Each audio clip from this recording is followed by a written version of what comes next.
નમસ્કાર, આપ જોઈ રહ્યા છો આઝાદ મીડિયા લાઈવ। ગીર સોમનાથ જિલ્લામાં આવેલ તાલાળાની ગુંદરણ ગામની સીમમાંથી હથિયાર બનાવવાની મિની ફેક્ટરી સાથે એક ઇસમને પકડી પાડતી એસઓજી ગીર સોમનાથ તથા Talala police, SOG incharge police inspector Shri AB.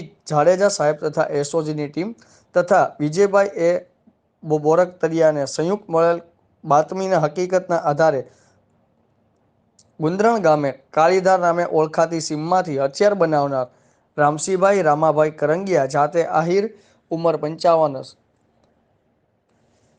Kalidas સીમવાળા રહેણાંક મકાનેથી દેશી હાથ બનાવટની બંદૂક નંગે 4 સોમનાથના જે તાલાળા વિસ્તારનો શું છે આખો ઘટનાક્રમ સર? તાલાલા વિસ્તારના ગુંદરણ ગામ ખાતે અમારી ગીર સોમનાથ જિલ્લાની એસઓજીની ટીમ ગઈકાલે એક વેપન બનાવવાની મિની ફેક્ટરી પકડી છે। અમારી ડ્રાઈવ પણ ચાલી રહી છે।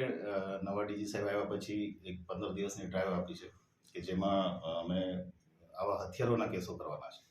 એ અનુસંધાને એસઓજીની ટીમને બાતમી હતી અને ગુંદરણ ગામમાં રામસિંહ રામા કરંગિયા એના આરોપી પોતાની વાડીમાં પોતાના જ મકાનમાં લેથ મશીન સાથે, ગેસ કટર સાથે, ગેસના બોટલ સાથે 4 બંદૂકો એ સિવાય અન્ય બીજા હથિયારો કરીને ટોટલ 23 હથિયારો ગઈકાલે અમે પકડ્યા છે અને આરોપી અત્યારે અરેસ્ટ કર્યો છે, એની રિમાન્ડ લેવાના છીએ। ખાસ અમારા જે મુદ્દા છે, એક તો હથિયાર